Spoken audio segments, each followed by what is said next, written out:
Belonging. Belonging to a family that loves you for being you and always there when you need them. It's good because you have a place that you want to be in. It's not bad because you belong somewhere that you like to be in. Another reason is it makes you feel special inside with lots of love. Resilience. Resilience is getting back to what you were doing quickly if you were doing something. It's bad because if you get into a fight, you might not talk for a long time. It's good because you make up by talking about it to a conclusion.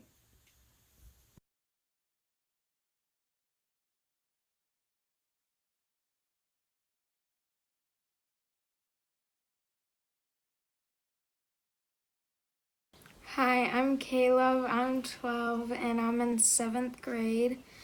I'm going to talk about resilience. I think resilience means to not give up when life gets hard. Why is it important to be resilient? Because you won't give up on life and you'll actually have fun. And what do you have a way that you've been resilient? Since social distancing has started, I've been resilient by finding things to do while I can't be with friends. What kinds of things? Making elephant toothpaste. Science experiments, what else? Pinatas. And jewelry and knitting. And playing outside. Anything else? And swimming.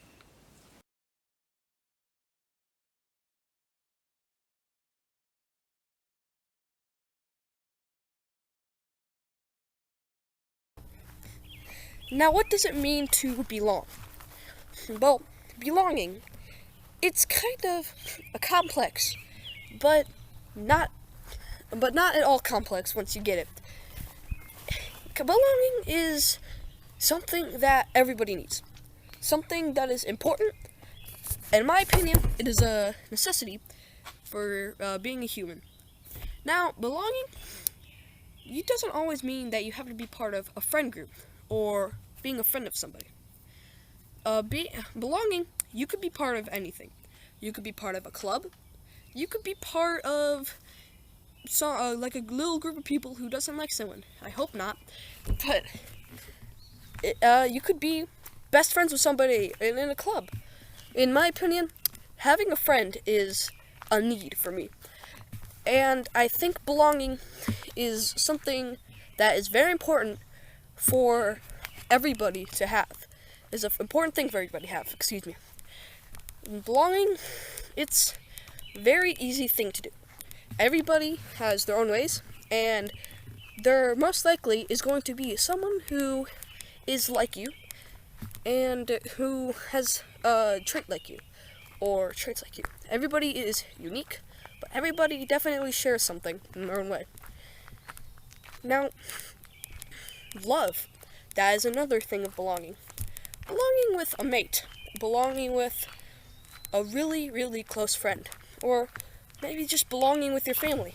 We all are a part of belonging in some way. Now, of course, family.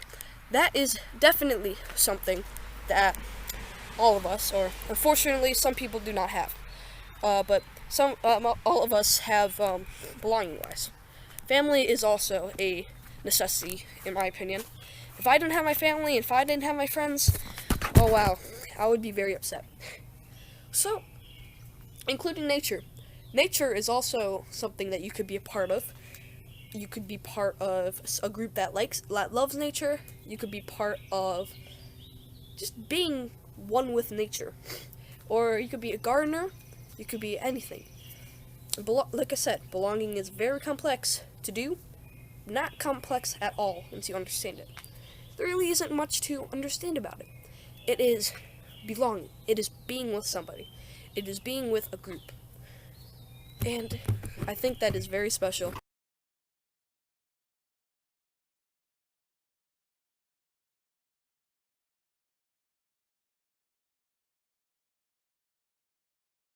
Why do you think White Fang belongs with people?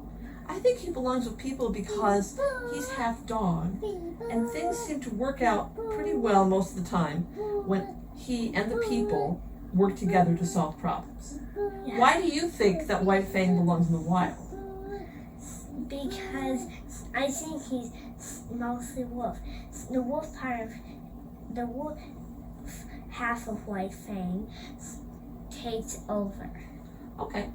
I think that he could actually belong either place, and I think he can belong either place because he's resilient. Okay. Sophia, how do you get through tough times? I get through tough times like playing with something that I like. Like, for example, I like the idea of talents right now. No matter with fairies or not, I like the idea. I like talents right now. Talents like from the Tinkerbell movie, where she Yeah. had to figure out what her talent was, yeah. So you get through tough times by playing scenes. How do you think I get through tough times? I don't know. I play too. I play with different things than you play with. What do you think I play with these days? Clay. Polymer clay. That's my play right now. And that's how I get part of how I get through tough times.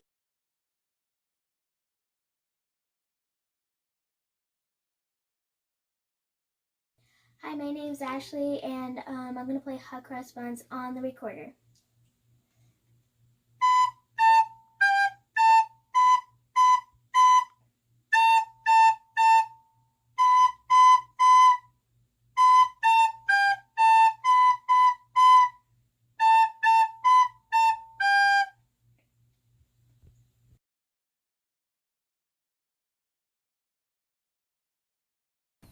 What is belonging? Belonging, I think, is where you're in a place where you think you should be. If you're happy there, then you belong. It doesn't even have to be with other people. If you like to be alone and you think you're happy there, you belong there. Belonging. Doesn't matter where it is, and everyone should belong in some place. That's what I think belonging is.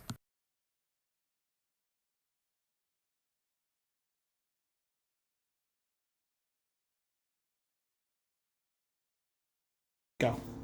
Hi, I'm Ethan Gislow. I'm 13 and I just got out of 7th grade in Memorial Middle School. I thought I'd share a story about resilience for today. So, A Father's Promise by Grant MacDonald. In 1989, an earthquake struck Armenia, killing 30,000 people in only 4 minutes. It was a tragedy.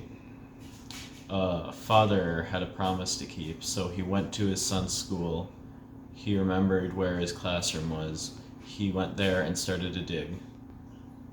People kept on telling him that he was making a mistake by digging. They told him there was no hope. They tried to tell him to stop. He was so desperate to dig for his son. He dug for 12 hours and then 24. And after 38 hours, he took one last rock off and he heard his son's voice. It took him 38 hours, but hearing his son's voice filled him with so much energy. He told his classmates that if his dad was alive, he would come. And he was. All of the children made it out safely. This story relates to resilience because he was in a bad position. He had all odds against him, but he knew what he had to do. He knew he had a promise to keep, and that's how he is resilient, and that's how this story is related to resilience.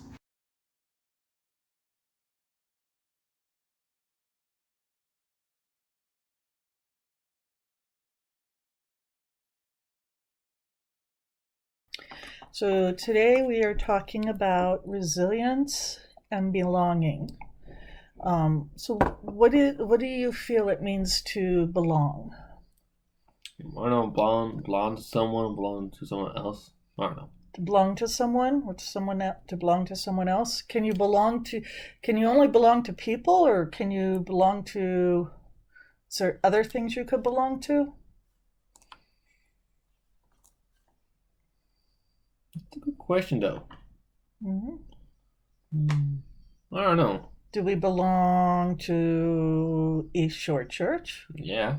Yeah, but is it the building, or is it the people that we belong to when it's East Shore Church?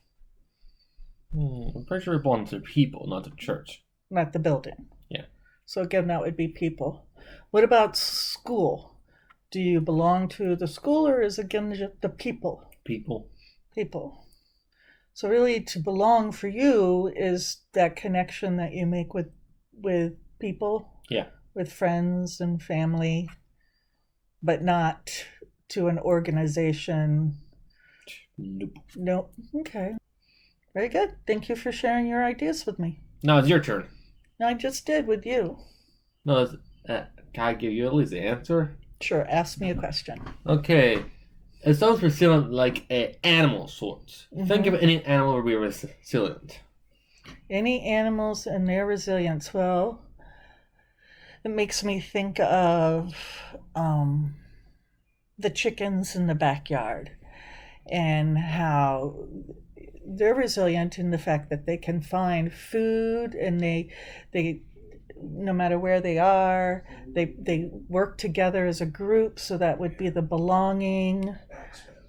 They and our cats are very resilient. If we forget to feed them, then they go eat the mice and the moles, and not the moles, but whatever those little creatures are, and so that's the resilience. But they also come and they want snuggles from us, and they want to cuddle up with us, and so that's the belonging. How about this? Instead of a person lost in the wood, how about a cat lost in the wood? The cat lost in the wood, I don't know if the cat would consider himself lost. But He would just say, oh, look at this new feast of birds I can eat now. Or, oh, look, yummy rabbits. And, oh, I can go into this little hole in the tree, or whatever. They would, I don't know that they would consider themselves lost. They might miss, getting pet and snuggles. But other than that, they're cats. They'd be fine. But how about dogs? Dogs are smart. Dogs would probably find their way home, because they do want to be, when dogs fall in love with humans, they want to stay with their humans. So they would find their way home. We're good to go? Yes.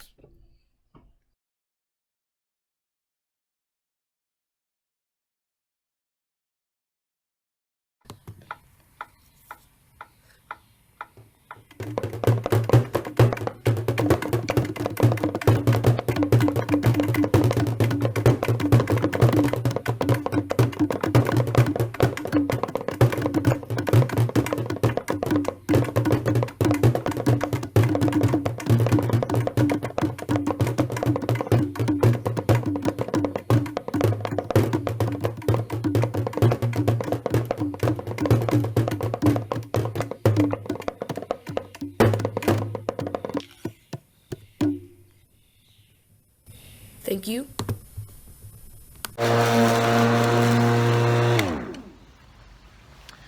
So here I am mowing my lawn. You know, if I had my way, this whole backyard would be a meadow of native prairie grasses. But it isn't. It was a lawn when we moved in, and this lawn belongs to us. This property belongs to us, as we belong to this property. It's our responsibility to take care of it, to tend to what's here. And it's not going to be becoming a meadow of prairie grasses anytime soon. So I try to make the most of what I've got, and it's this grass. And one of the things I've learned about grass is that it grows more resilient. It grows stronger the longer you let it get, and the more frequently you cut it to that long length, because whatever the length of the grass is, that's the depth of the roots. And you know, church is kind of like that. We make the roots of our church stronger by tending to it, by sticking with it every week, making sure that it's what it needs to be in order to survive in a way that's healthy. And in church, you know, the building isn't the roots. We're the roots. We are the roots of church. And we tend to it by contributing any way we can.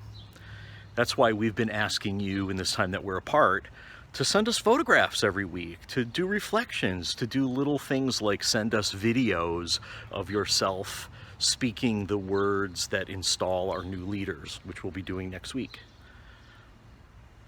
And another way that we tend to the church is by giving financially in any way that we can. Any little bit helps. So I want to urge you now to get up and write a check and send it into East Shore, into the office, and it'll get deposited and it'll be used by your board of trustees to take care of the roots of this place. And that's you. Thank you.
Okay, this is Minna and Caleb reading the chain story written by the Faith Development Kids.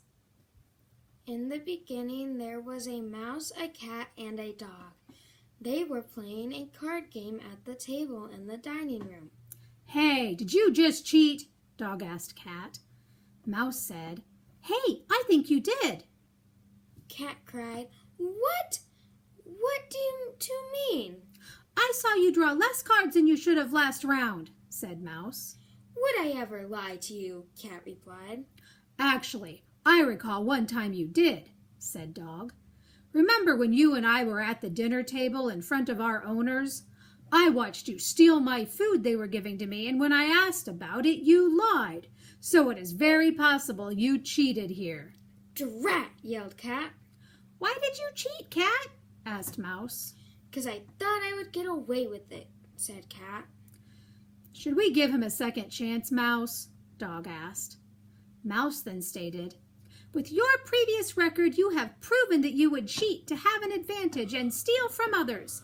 You have proven that you would cheat for an advantage in this game. Why should we trust you, Cat? 3 players with the possibility of a cheater is better than always having a cheater, replied Cat. You have trapped yourself by confessing your guilt for the future. This gives you less credibility, said Dog. Then Bird came in and saw that Cat had a tick. The tick was making the cat become bad, so the bird ate the tick. You're welcome, said Bird. Now don't cheat again. And then came along Cow. Moo! What are you doing?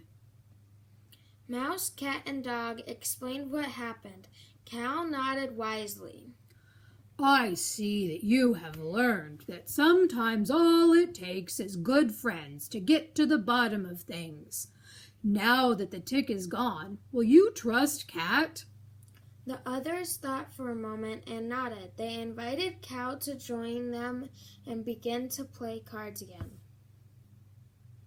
We join hands in Unitarian Universalist Fellowship, pledging ourselves to an individual religious freedom which transcends all creeds, not to think alike, Not to journey together. but to journey together. But to journey together. Okay, that'll do.